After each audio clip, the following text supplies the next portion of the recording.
kita menunggu kehadiran ketiga calon wakil presiden. Ternyata seperti yang sudah kita duga, si bocah asam sulfat alias Gibran Raka Buming Raka tidak berani hadir. Yang hadir hanya Profesor Mahfud MD dan Muhaimin Iskandar. Memalukan.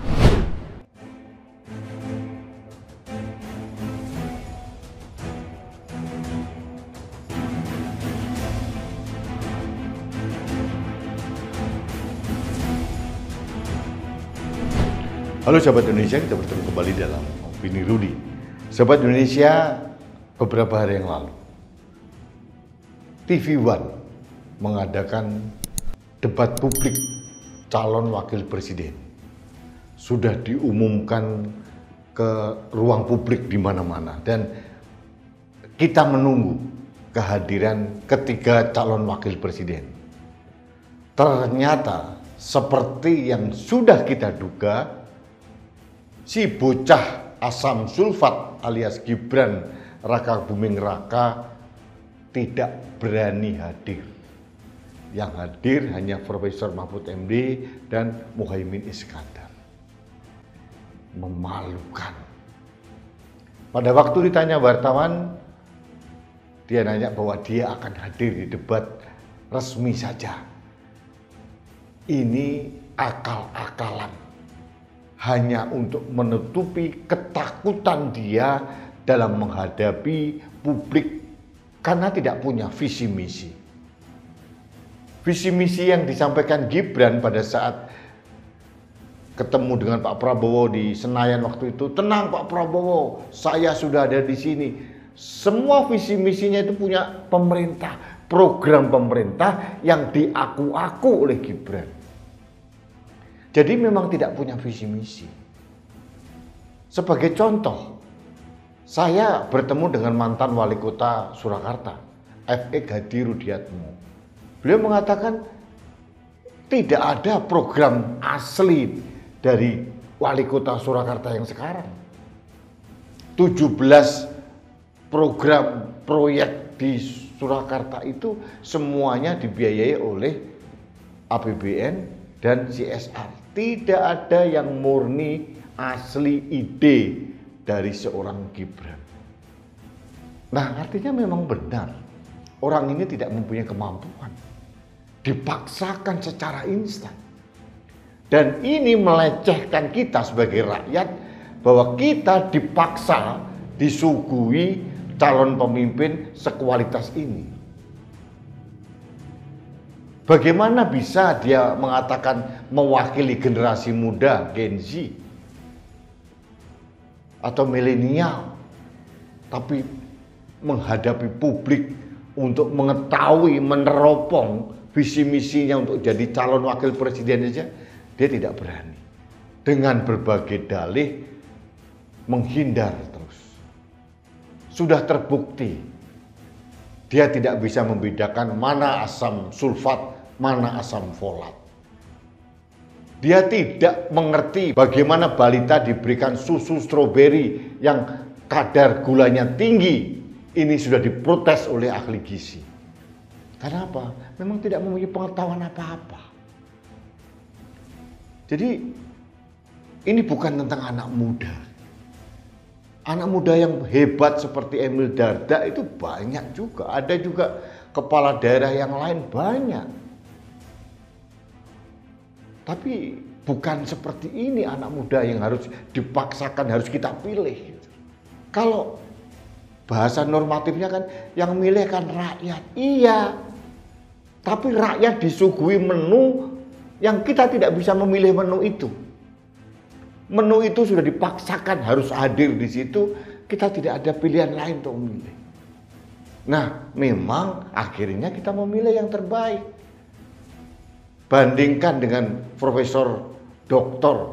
Mahfud MD, bandingkan dengan Muhaimin Iskandar. Ya. Rakyat waras ya, milih yang terbaik dong. Dan kita tidak bisa mengungkapkan visi misinya apa. Jadi rakyat ini dipaksa membeli kucing dalam karung. Nah, dalam debat KPU pun sama. Dia dilindungi oleh KPU dengan dalih macam-macam. Ada debat capres, tapi capresnya didampingi oleh pasangannya. Prat, ini belgedes. Ini akal-akalan aja untuk melindungi Gibran. Saya mohon maaf, saya marah. Karena apa? Hak konstitusional saya untuk melihat calon pemimpin saya di level nasional tercederai dengan akal-akalan seperti ini. Jadi bagaimana kita harus memilih pemimpin yang seperti ini? Jadi ya sudahlah, ya wassalam. Dia merasa sudah dibantu oleh kekuasaan besar sehingga dia tidak pernah mengunjungi rakyat. Dalam masa kampanye coba lihat mana Prabowo dan Gibran menghampiri masyarakat, jarang. Sampai hari ketiga kampanye pun masih tenang-tenang saja. Kenapa? Ada kekuatan besar yang berkampanye untuk mereka berdua. Kita sudah tahu siapa. Jadi ya bagaimana? Jadi dia dengan enteng aja dia menghindari debat, tidak perlu harus melakukan pencitraan diri di media televisi seperti Mahfud MD, seperti Caimin. Dan mereka berdua perlu mengambil hati generasi muda, mengambil hati Gen Z, milenial, masyarakat. Inilah saya merasa pantas menjadi wakil presiden Republik Indonesia. Ini yang disampaikan oleh Mahfud MD dan Caimin. Sedangkan Gibran diwakili dengan kursi kosong. Karena Gibran memang tidak mempunyai rekam jejak untuk berkompetisi secara sehat.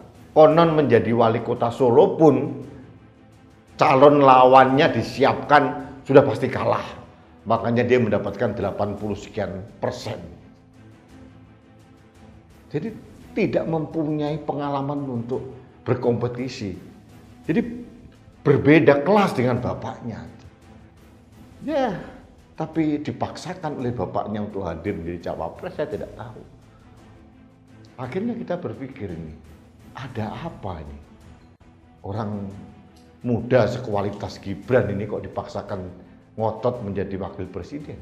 Ngomong aja belepotan, tidak bisa membedakan asam sulfat dan asam folat, tidak berani debat, balita dikasih susu kadar gula tinggi,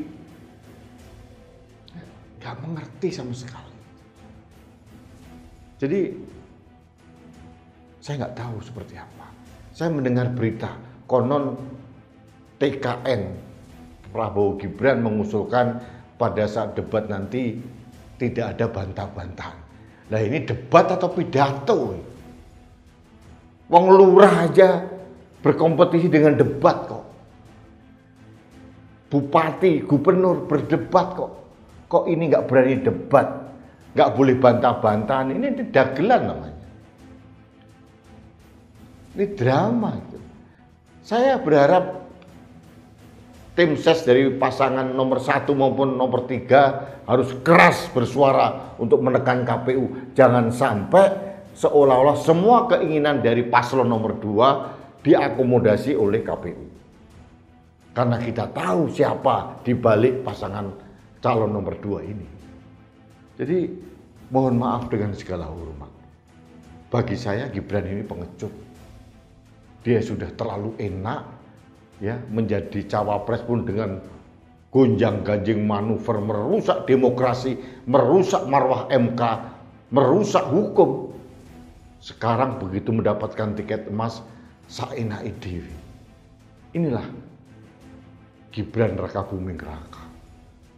Jadi kita tahu kualitasnya seperti apa. Ya, sudahlah, inilah yang terjadi.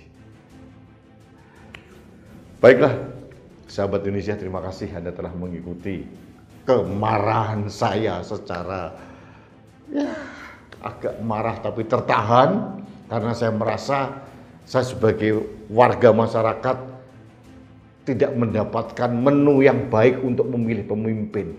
Jadi saya bingung memilih pemimpin. Jelas-jelas memang menunya dipaksakan. Berbeda dengan Anies Muhaimin, berbeda sama sekali dengan Ganjar Mahfud, sudah pasti. Ya, inilah yang terjadi. Kita tunggu saja debat tanggal 12 Desember 2023. Seperti apa penampilan Gibran. Kita tunggu saja. Baiklah sahabat Indonesia, kita bertemu kembali dalam Opini Rudi selanjutnya. Salam satu Indonesia, salam Pancasila, salam Indonesia waras. Saya Rudi SK.